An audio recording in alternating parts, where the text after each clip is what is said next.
ভোরে মাত্র ২টি খাবার খান আর বাড়ান শরীরের শক্তি বহুগুণ। শরীরের বিভিন্ন পুষ্টি পূরণের জন্য আমরা প্রতিদিনই অনেক ধরনের খাবার খেয়ে থাকি, কিন্তু কোন ধরনের খাবার খেলে আমাদের শরীরের যৌনশক্তি বৃদ্ধি পাবে সে ব্যাপারে আমরা কিন্তু সবাই অবগত নই। সাধারণত খাবারে ভিটামিন এবং মিনারেলের ভারসাম্য ঠিক থাকলে শরীরে এন্ডোক্রাইন সিস্টেম সক্রিয় থাকে, আর তা আমাদের শরীরে এস্ট্রোজেন এবং টেস্টোস্টেরনের তৈরি হওয়া নিয়ন্ত্রণ করে। এস্ট্রোজেন এবং টেস্টোস্টেরন যৌন আকাঙ্ক্ষার, ইচ্ছা এবং পারফরম্যান্সের জন্য জরুরি।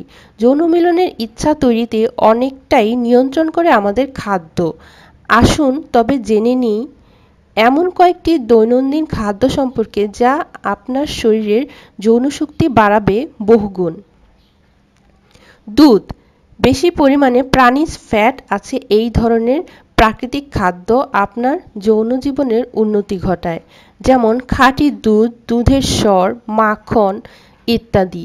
বেশিরভাগ মানুষই ফ্যাট জাতীয় খাবার এড়িয়ে চলতে চায়, কিন্তু আপনি যদি শরীরে সেক্স হরমোন তৈরি হওয়ার পরিমাণ বাড়াতে চান তাহলে প্রচুর পরিমাণে ফ্যাট জাতীয় খাবারের দরকার, তবে সেগুলিকে হতে হবে প্রাকৃতিক এবং স্যাচুরেটেড ফ্যাট।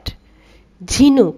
আপনার যৌন জীবন আনন্দময় করে তুলতে ঝিনুক খাদ্য হিসেবে খুবই কার্যকরী। ঝিনুকে খুব বেশি পরিমাণে জিঙ্ক থাকে। জিঙ্ক শুক্রাণুর সংখ্যা বৃদ্ধি করে এবং লিবিডো বা যৌন ইচ্ছা বাড়ায়। ঝিনুক কাঁচা বা রান্না করে যে অবস্থায়ই খাওয়া হোক, ঝিনুক যৌন জীবনে গুরুত্বপূর্ণ ভূমিকা রাখে।